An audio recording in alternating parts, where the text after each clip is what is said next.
Good afternoon.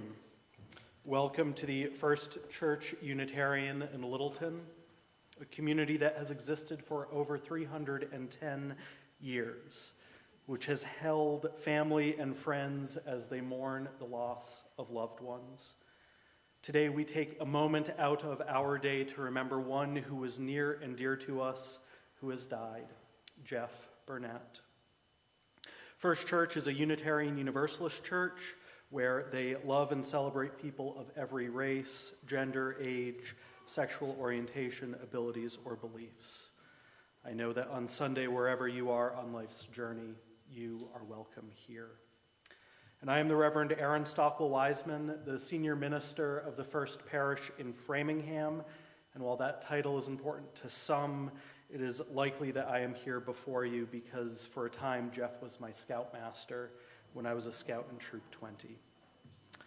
Just some housekeeping before we begin. Bathrooms can be found through this door on my left, your right, and then take an immediate right, and they're somewhere there. There'll be someone to guide you. As you can tell, there'll be laughter during this service. After all, with a picture like this on the front of your order of service, how could there be anything less?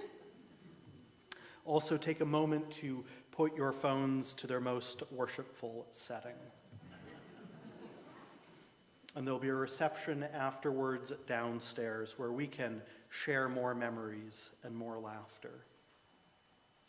We are gathered here this afternoon by death, the end of a good life, the life of Jeff. Though we will mourn, for mourn we must, let this also be a time for celebrating the kind of person he was. And let this be a time for affirming the kind of life which he lived, a life of love, of laughter, of family, of the sea, and of stories. Let this then not be so much a time for brooding upon Jeff's death, but a time for celebrating his life.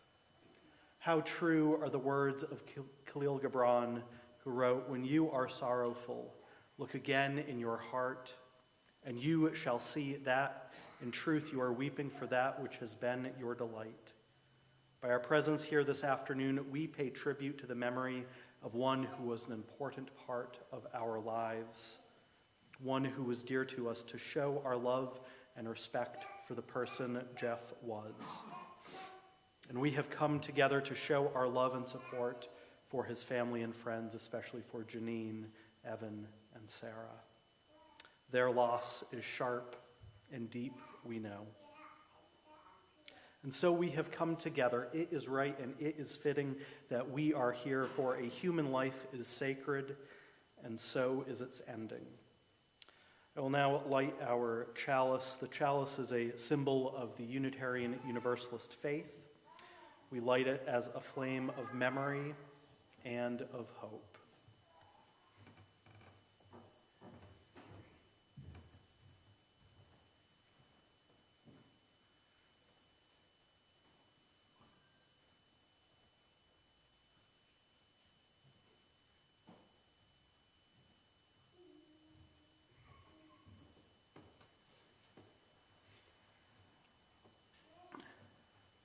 Our reading today is a poem titled "Wooden Boats" by Judy Brown. I know that Jeff loved poetry. He also loved wooden boats, though his experience was more in the sailing of them. Sadly, once he was more experienced in the disassembly of a wooden boat. He bought a sailboat and then discovered it was rotten and had to disassemble it by chainsaw. His advice to all of us is don't buy a boat. At any rate, Wooden Boats by Judy Brown. I have a brother who builds wooden boats, who knows precisely how a board can bend or turn. Steamed just exactly, soft enough so he, with the help of friends, can shape it into the hull. The knowledge lies as much within his sure hands on the plane as in his head. It lies in the love of wood and grain, a rough hand resting on the satin of the finished deck. Is there within each of us such artistry forgotten in the cruder tasks the world requires of us? The faster modern work that we have turned our life to do? Could we return to more of craft within our lives and feel the way the grain of wood runs true by letting our hands linger on such a product of our artistry? Could we recall what we have known but have forgotten? The gifts within ourselves, each other too, and thus transform a world as he and friends do, shaping steaming oak boards upon the hulls of wooden boats.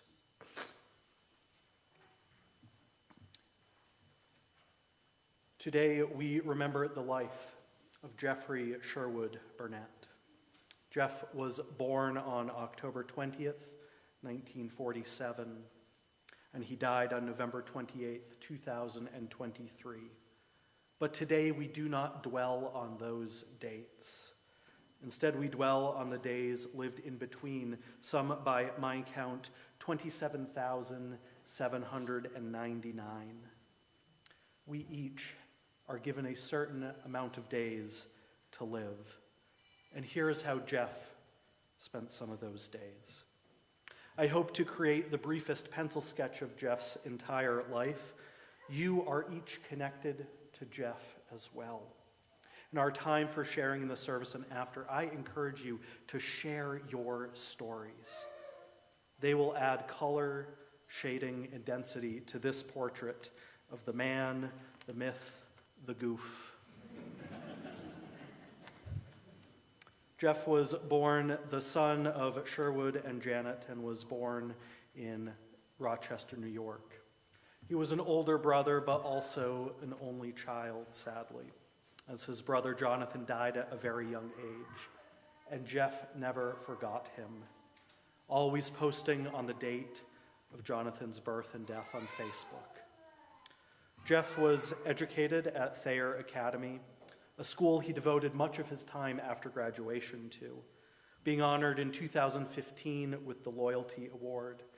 His award citation reading, "He garnered the admiration of his teachers for the strength of his writing, his scholarly appreciation for literature,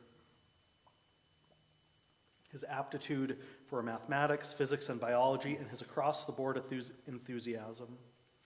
After Thayer, Jeff went to Dartmouth. There he supported the football rallies at the Hop, the bonfires on the Green, the Lambert Trophy win, the campus ice statue, and of course, a few campus-wide snowball fights. He first started as pre-med, but organic chemistry was his downfall. Then he looked toward English literature as his focus instead. Jeff also enrolled in the Navy ROTC his freshman year. He wanted to expand his navigation and piloting skills to be on the Windjammers out of Camden, Maine.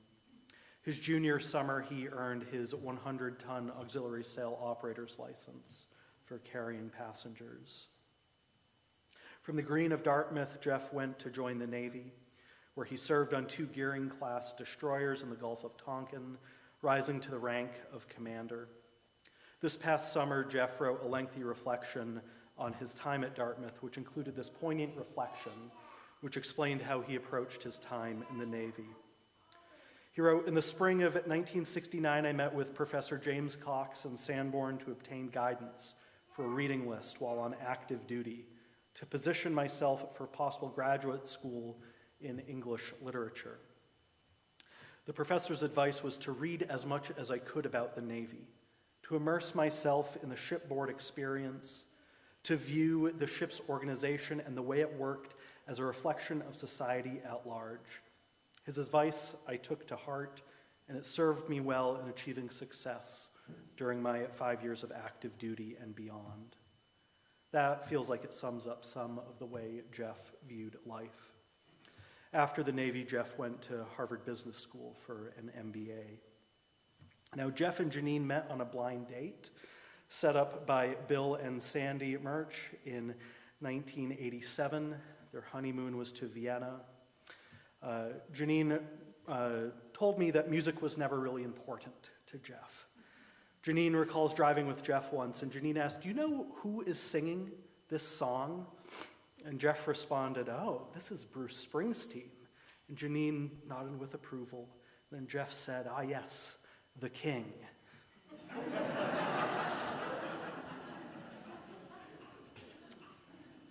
Janine also remembers a fairly harrowing sailing experience, the details of which I didn't get to fully write down, but thankfully it did not involve needing to call the Coast Guard.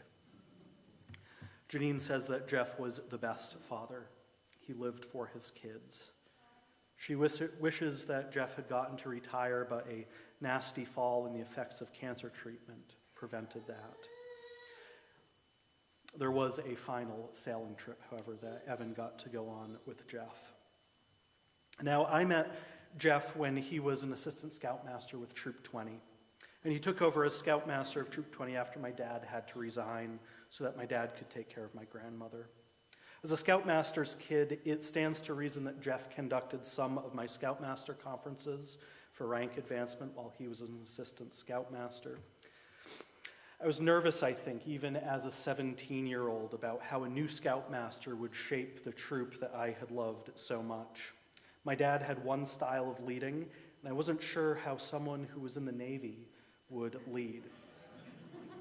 But I have this vague memory of lining up for a flag ceremony on a camping trip or at a troop meeting, and I was standing with the adults, and we were all standing very seriously. And then Jeff just whispered under his breath some joke that made us all laugh and literally put us at ease. We completed a 2-weekend-long leadership training. We were put in the same patrol, Jeff and I, and on the first weekend, we were tent mates. I was just barely in college at that point, and it's been 20 years now, so I don't remember much of our conversation. But I remember him treating me with kindness and respect and a healthy batch of humor. Humor is clearly a through line in Jeff's life. The picture on the cover of our bulletin is a good example of that. There's a story from Sarah about a time that they were in Canada. There was a group of Quebecois college students nearby, and Jeff soon learned that Sarah found some of them to be quite attractive. So Jeff figured out a way to get all of them to surround Sarah to take a picture together, which Sarah was incredibly embarrassed by. I did find the picture, Sarah. Yes, you were embarrassed in that picture. The college students tried to get Sarah to join a party, but quickly learned that Sarah was like 14 or 15 and simply could not supply the young men with the beverages they wanted. Jeff tried to get an invite, but they waved him off. Connection to those around him was also important. It was also a through line in his life. He became passionate about genealogy and connecting with cousins across the globe. He cared about intended institutions, serving on the finance committee of the Littleton School Board, as well as on the Parker Charter School Board of Trustees. Another example of connection is one night, actually the same night as that story that I told about the Quebecois teenagers, they befriended a waiter at a restaurant. And soon, over the course of the night, they learned that this waiter was a fan of the Boston Red Sox, but did not have any Boston Red Sox gear. And when they returned home, Jeff found him online, got his address, and sent a Red Sox jacket to him. After Jeff's death, the waiter reached out to Sarah and said that he still had that jacket and kept on adding patches to it as the Red Sox won the World Series. When we are grieving and mourning the loss of Jeff or anyone else that we have loved who has died, there's a natural tendency to turn away from others, to isolate ourselves, to retreat. Instead, I invite us to turn towards others. The great truth is that as humans, we are made to be together, to share stories and to support each other when times are tough. We depend on the generosity, support, and love of our own communities. Friends, it takes courage to grieve. takes courage to live with a broken heart. And it takes courage to keep on loving when it can be so painful. We meet such a loss only with the support of each other and with love. Friends and family cannot take away the pain, but they can offer strength and company on the grieving journey, which often makes all of the difference. So now we will have two remembrances shared by others. Jennifer is first.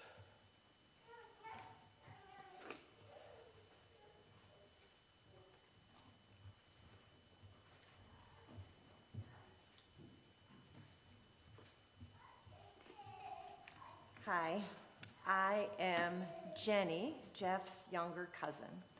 We're part of a tribe or a clan called Burnett's. Would everybody who is a Burnett by birth, adoption, marriage, or vague association raise their hand? There's a lot of us. Our grandparents, D.T. and Elizabeth Sherwood Burnett, were married in 1918, and they had 6 kids. Jeff's father was the oldest child and the only son of 6. Jeff, in turn, was Joe's oldest son and the firstborn of all us cousins. To our grandparents, family was the most important thing. Their household in Middleborough included 6 kids and 2 grandmothers, and the kids were not allowed to leave the yard on Sundays because that was family time. And as much as our mothers and my aunts complained about that, I suspect it nurtured a bond that endures today. The Burnetts have been having family parties annually since before I was born, and hopefully our kids, who are the 4th and 5th generations, will carry that on. Jeff was the oldest of our cousins and the tallest, and arguably the best educated, but he never lauded it over us. He achieved a lot.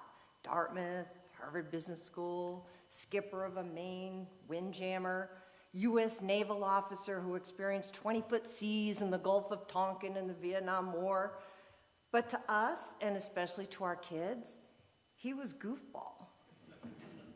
He was so kind. I remember when I was about 11, and we went up to Hanover for the Dartmouth-Yale game, and he, a college sophomore, actually held my hand as we walked across the campus. I was thrilled. At family parties, he always made a point of connecting with everyone, even the littlest kids, and catching up on how they were doing and their lives.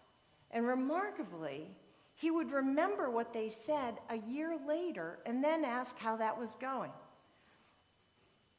He was such a good man, and it was so clear that he clearly loved his family, Janine, Sarah, and Evan, so much.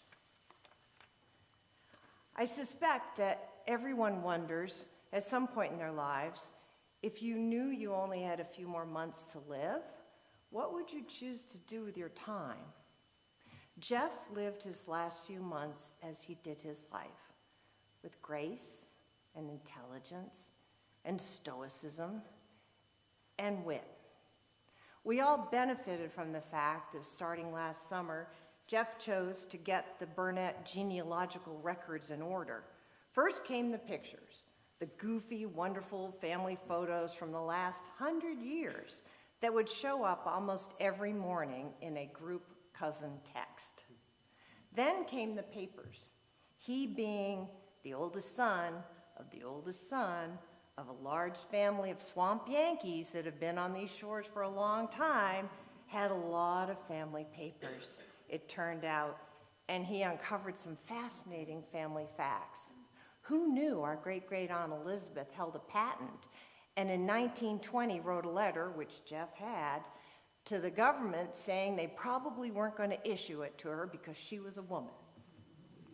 His family was important to him, and he made sure we never forgot Jonathan, his baby brother and our cousin who died over 60 years ago. And you can bet we will never forget Jeff. The Burnett brothers will always be with us at our family gatherings and beyond.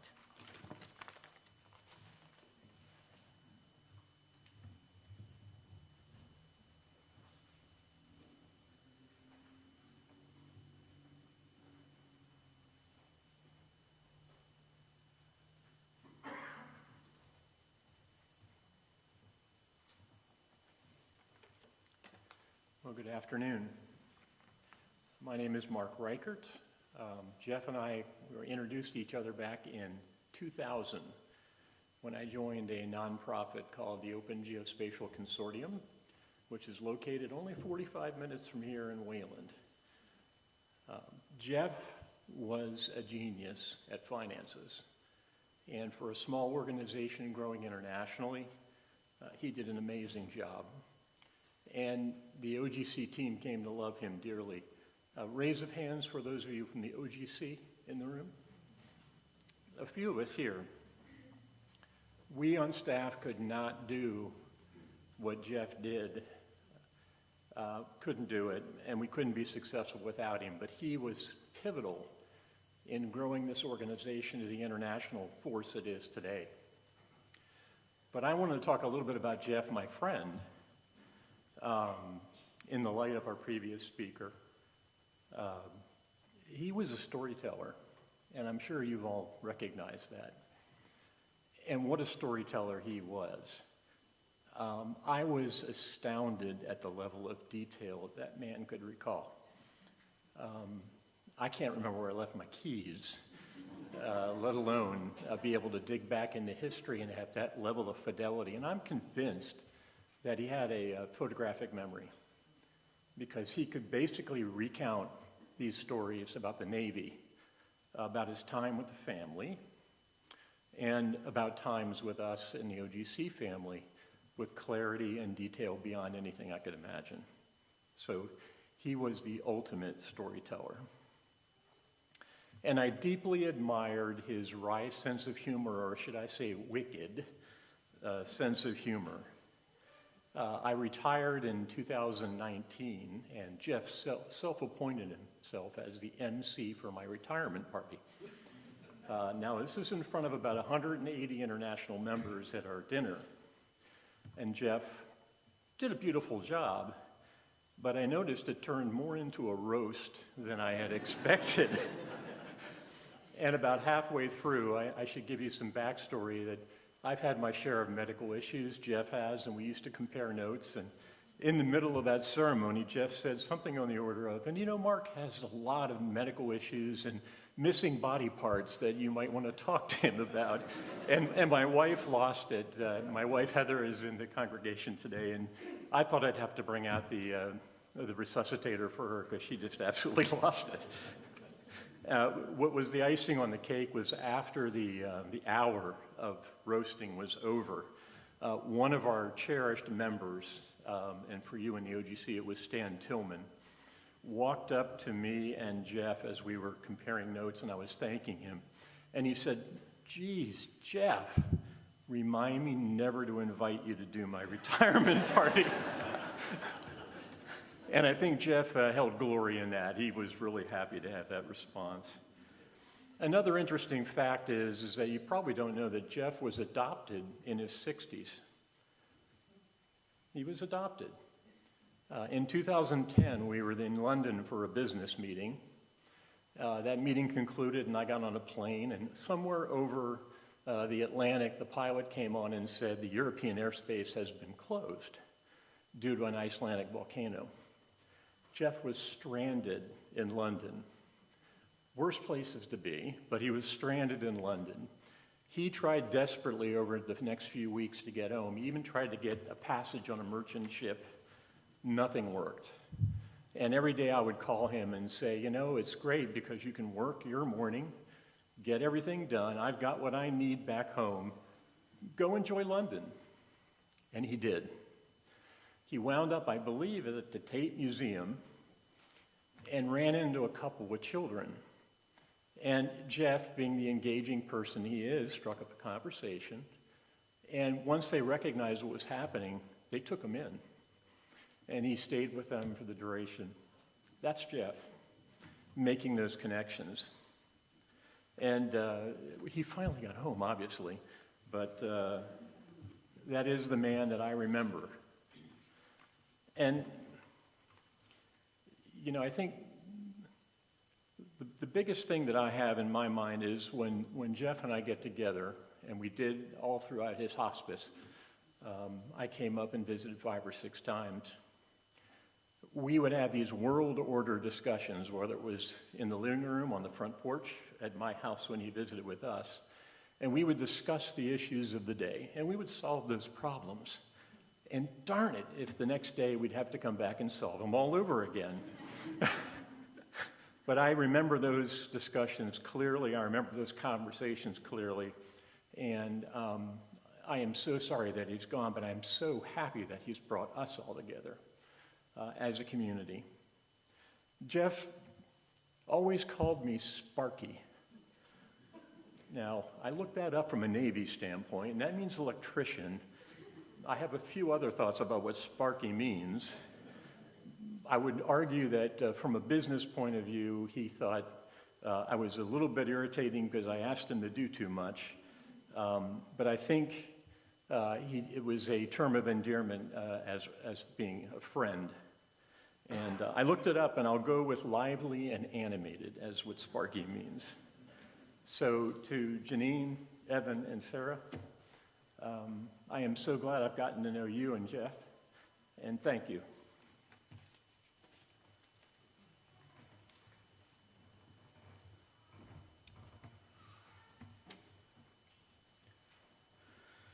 Well, we have time for a few others to share.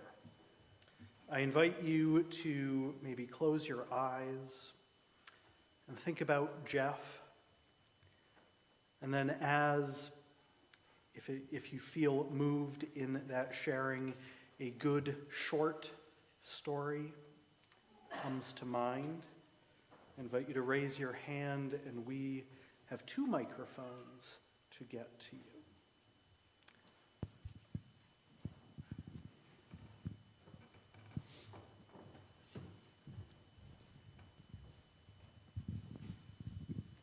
Turn around here. I am the Bill of the Sandy that introduced Janine and Jeff. And so I just want to tell you a quick story. Jeff and I met back in 1976 when we were both working at Digital. And we had the opportunity of carpooling from the South Shore up to Deck, as we called it, every day for about 2 years. And I can tell you on those many, many hours, we had each other's life stories. Some of them I can tell you about, and some of them I can't. But one of the things that I learned from Jeff was what a man of integrity. He served his country. He eventually served his family unbelievably well. And he served me because we shared all the ups and downs and the difficulties that we all normally have in life. And the only thing I can say from a man of integrity, he made me a better man. And I'm sure that's true of everyone here. God bless Jeff, and I just hope that there's a life after for him to be there.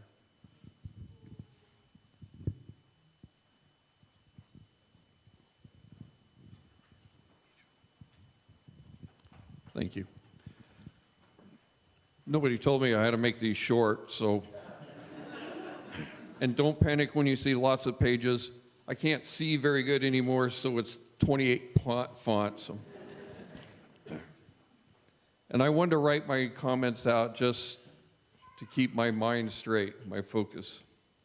So my name is Mitch Duryea, and it's an honor to be here with all of you as we celebrate Jeff today. My wife and I live in Spokane, Washington, and have had the privilege of being friends with the Burnetts for almost 20 years now. Janine and Evan and Sarah, thanks so much for inviting me here today. Many more than you will ever know. I met Jeff in July of 2006. Jeff and Mike Toohill had led a group of scouts from Littleton to the middle of Montana. Their crew included Evan, and they were on a week-long canoe trip down the Missouri River through north-central Montana, along a portion of the historical Lewis and Clark Trail, as a high-adventure option to the K-Bar-M Scout Ranch in Lewiston, Montana. Anybody ever been to Lewiston, Montana? Really? The rest of you can spend the rest of the day finding it on a map. My son Tim and I were on the camp staff at K-Bar-M Ranch that year, and it was our job to lead crews on this 110-mile adventure trip through the Missouri Breaks. That's how I met Jeff. As we got our crew loaded up and on the river, quote Paul Harvey, page 2.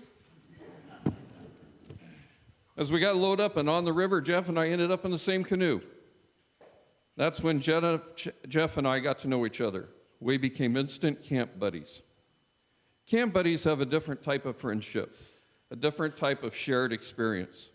There's something about sharing a week-long, low-impact, remote camping adventure trek that helped the two of us develop our close and treasured friendship. This was the first of many of our adventures. A year later, Jeff invited my son Tim and I to come to Littleton and join the local troop here with an adventure up in the White Mountains in New Hampshire. Jeff and Evan came to Spokane to be at my son's Eagle Court. My wife and I came here to Littleton to be at Evans. Jeff and I made a camping trip through Western Oregon, hiking around Crater Lake and the Columbia Gorge waterfalls, along with visiting the Oregon Dunes and an air museum in Tillamook, taking a stuffed squirrel with us everywhere we went.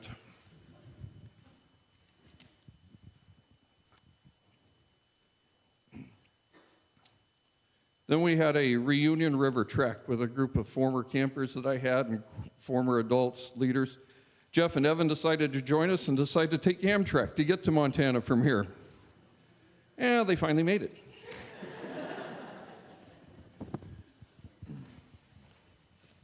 In addition to our camping treks, my wife and I have been able to come out here and visit several times where Jeff and Janine showed us wonderful hospitality. There are times where they even took us to these local tourist spots, including the Duck Tour in Boston, the Tacky Museums up in Salem, and the famous Plymouth Rock. Jeff was even so gracious to stop and let me take a picture of my wife and I in front of the Town of Scituate city limit sign. Means nothing to most people, but it's a weird word used in my profession, and so I use it at my office often.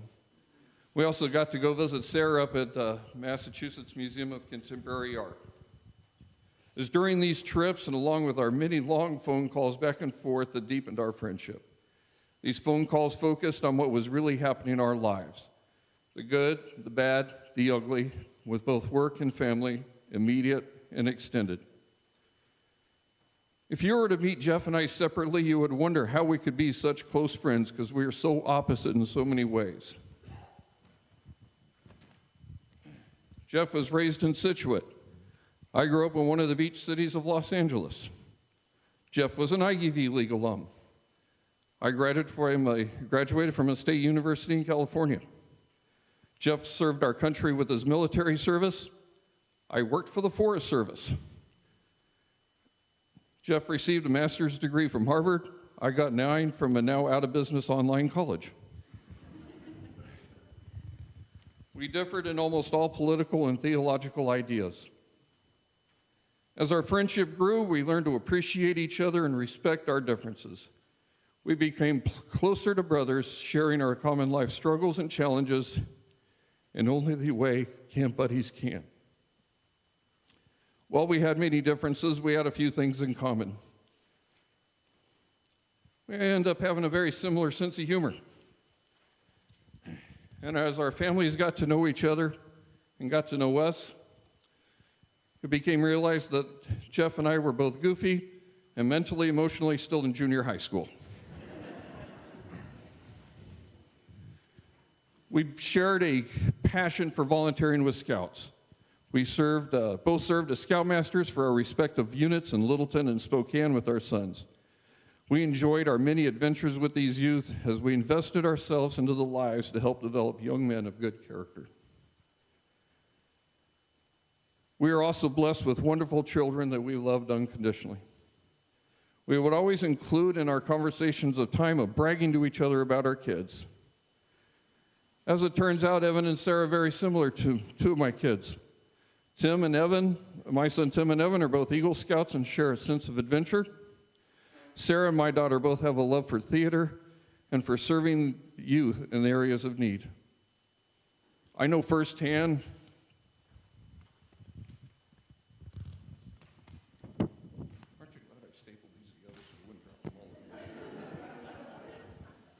I know from firsthand it's not easy for a dad to express his true feelings to his kids. Evan and Sarah know your dad loved you. This was easier when I practiced this morning.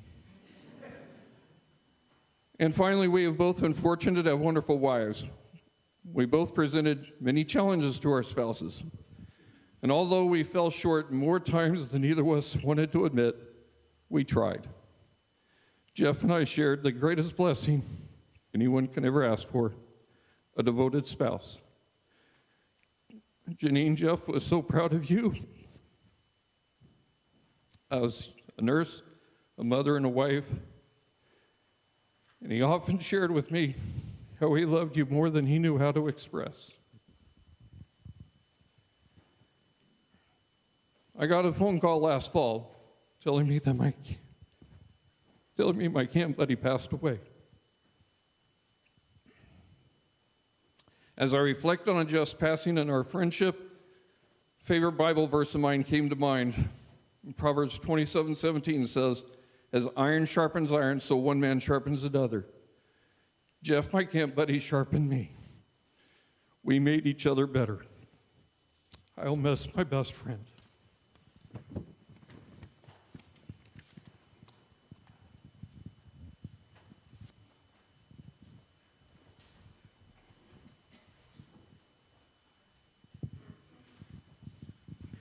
My name is Leonard Johnson. I'm here with my wife, Patty, my daughter, Paige, and my daughter, Heidi.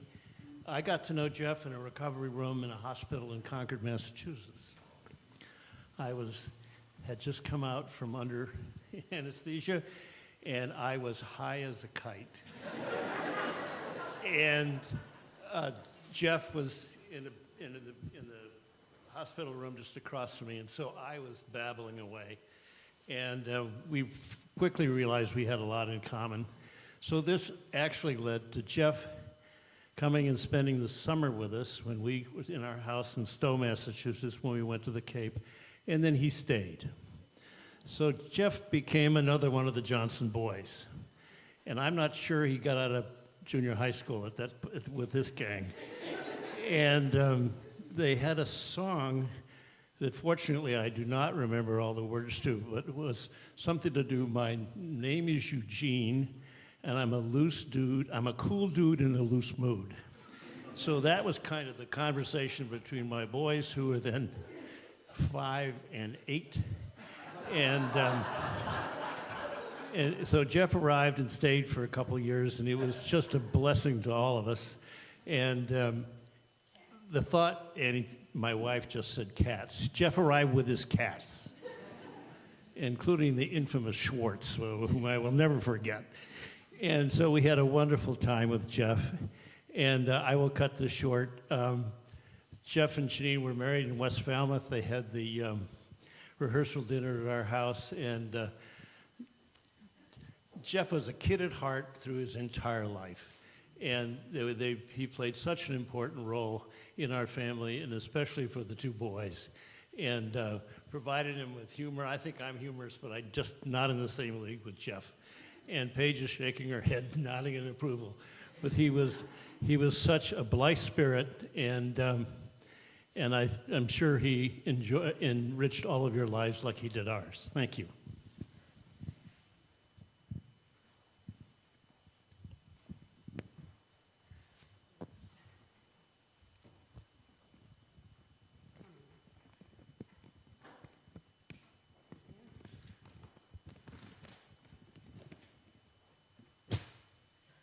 Here today, it's to Jeffy.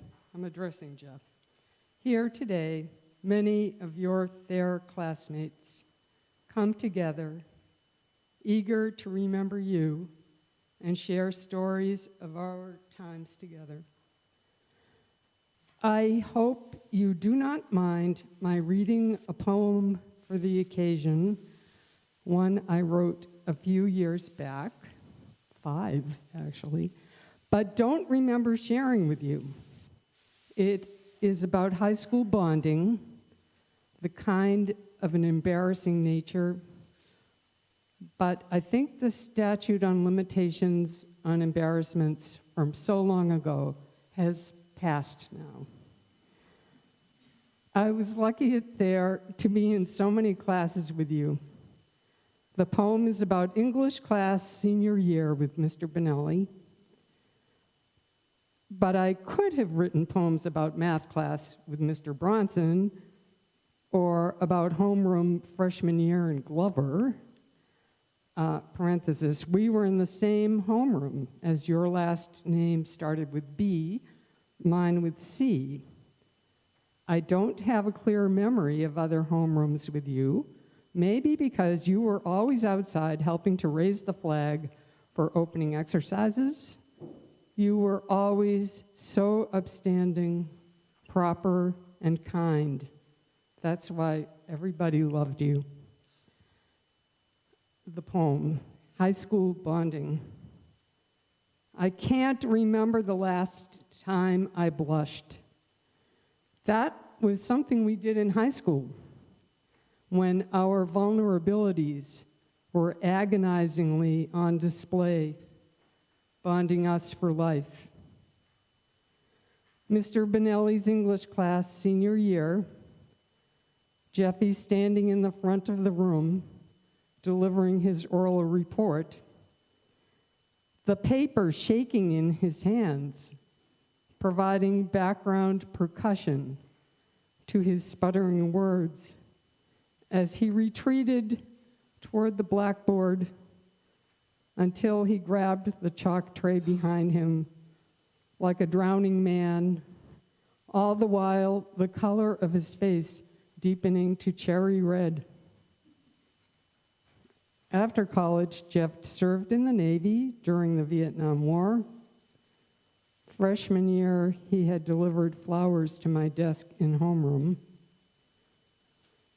Jeff and I have kept in touch sporadically by phone, sharing life stories, woes, reflections. Our last phone call was over 2 hours.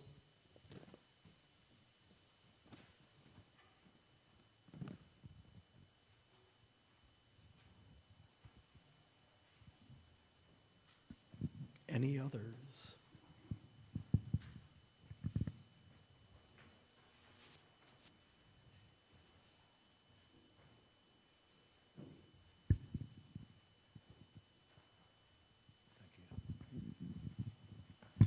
Good afternoon. That's not good enough. Another chant.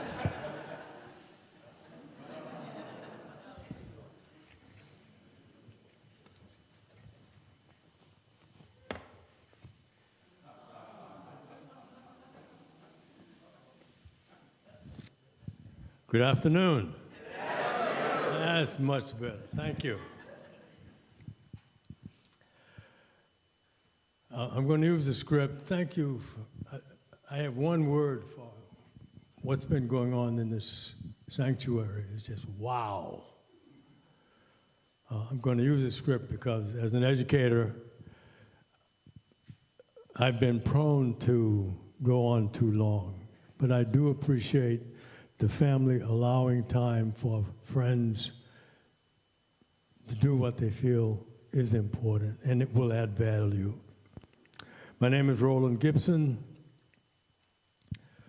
I want to thank Janine for inviting me to participate in this very special memorial for Jeff. Context matters. How did Jeff and I connect? I continue to be amazed about my life journey and people like Jeff who understood effective leadership. He understood the change process, and he and I shared similar worldviews. More on that at another time. Jeff was born in 1947. I was in the 5th grade. In 1955, Jeff was 8 years old. I was graduating high school and enlisted in the Air Force. In 1960, I don't need that. In 1969, Jeff became an officer.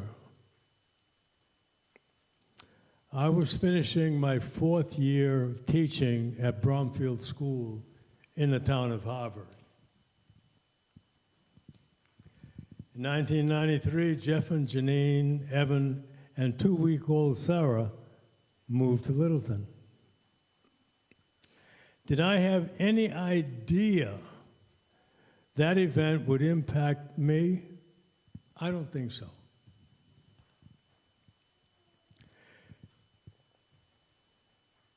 In 1999, a group of parents organized in Littleton because they were not happy with the school district outcome for their children, and they were seeking change in leadership. In 2000, I think it was February or March, I attended one of their meetings. That spring, 2 school committee members were up for re-election. The president of the parent group, Elaine Braunkeller, invited me to campaign with her. I'm pretty confident it was during that campaign that I met Jeff, who was one of the parents seeking to improve Littleton Public Schools. Jeff and I met many times and had rich discussions about problem solving, leadership, the change process, and of course, education and current affairs. During one meeting, Jeff recalled being baffled that 2 Navy ships on the same mission had very different outcomes. One ship was in constant turmoil, the other was not. He introduced me to a book entitled Turn the Ship Around. It was written by the naval officer who was in charge of the ship that was in constant turmoil, which had a top-down approach to leadership. Over time, that commander learned about a more effective approach to leadership, the collaborative approach, which I agreed with and used in my work as a consultant and as a professor at UMass Lowell Grad School of Ed. What do I want you to hear? The pastor suggested Jeff's spirit is with us today. It's still with us. Are you with me? A higher power brought Jeff and I together. Jeff and I shared a significant belief about education and that leadership influenced the problem-solving process and change. The purpose of education is to allow each individual to come into full possession of her or his personal power. That's John Dewey. The purpose of education is not to put children in a box based on ability. That's Roland.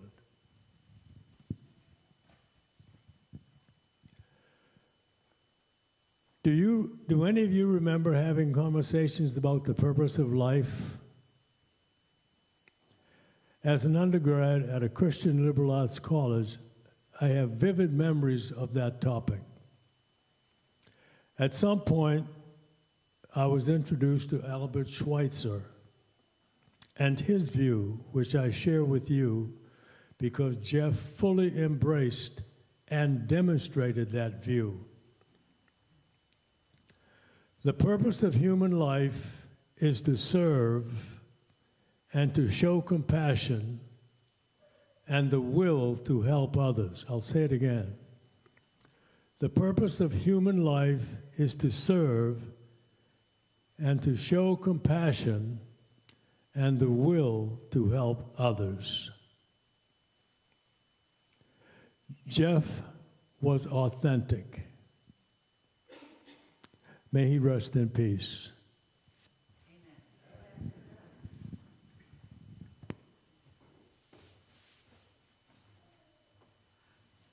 Our time for sharing more stories will continue in our less formal gathering downstairs after. I invite you to join your voices in a responsive reading. Your part is very easy. We remember him. And when I make this big gesture, please join in. People don't always get that.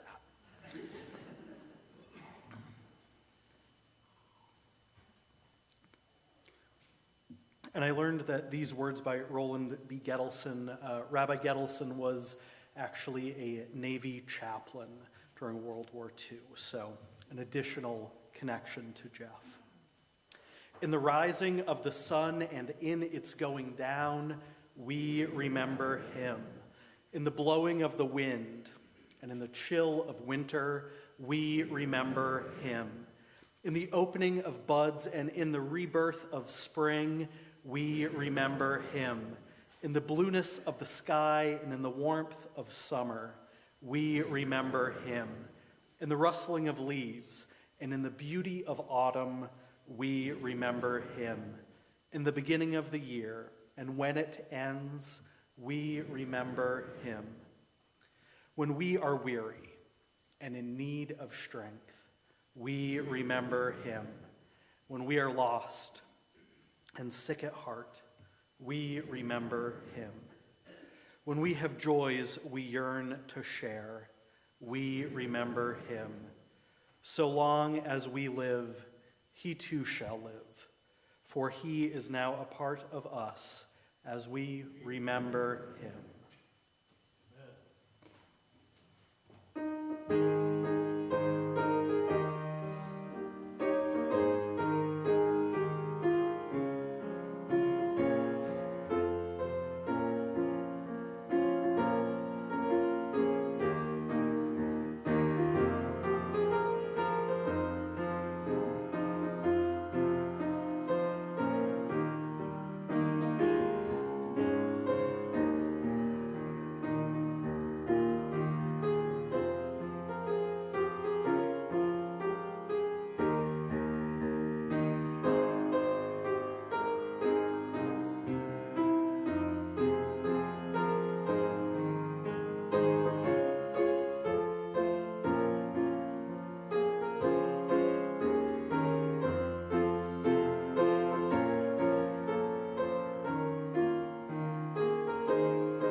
On behalf of Jeff's family, thank you all for coming to this time together.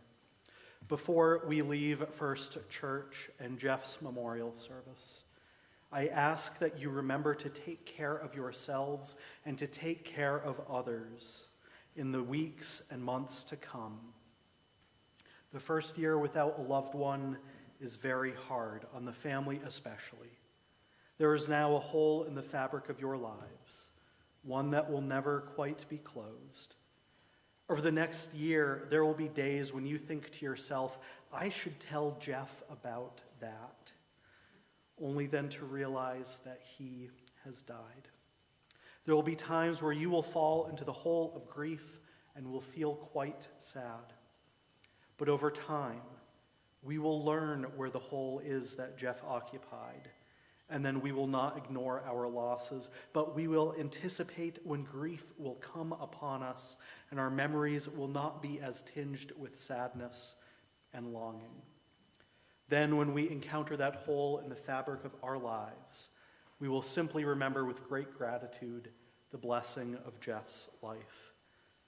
But before that time has come and the grief is still fresh, take care of yourselves and each other. I close with these words by the poet Lucille Clifton, blessing the boats at St. Mary's. May the tide that is entering even now the lip of our understanding carry you out beyond the face of fear. May you kiss the wind, then turn from it, certain that it will love your back. May you open your eyes to water, water waving forever, and may you, in your innocence, sail through this to that.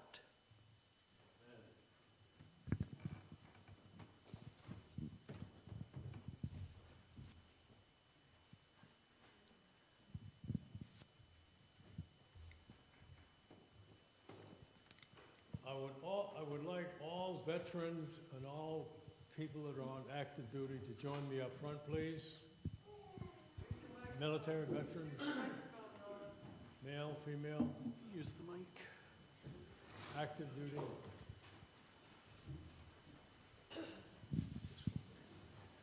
Facing me.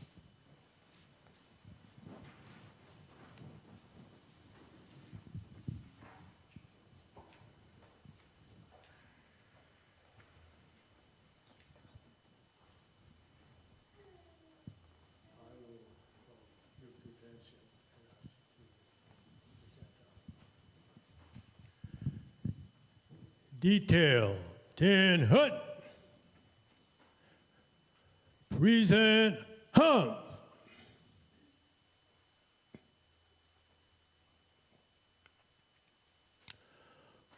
Order hums. Detail dismissed. Thank you.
don't know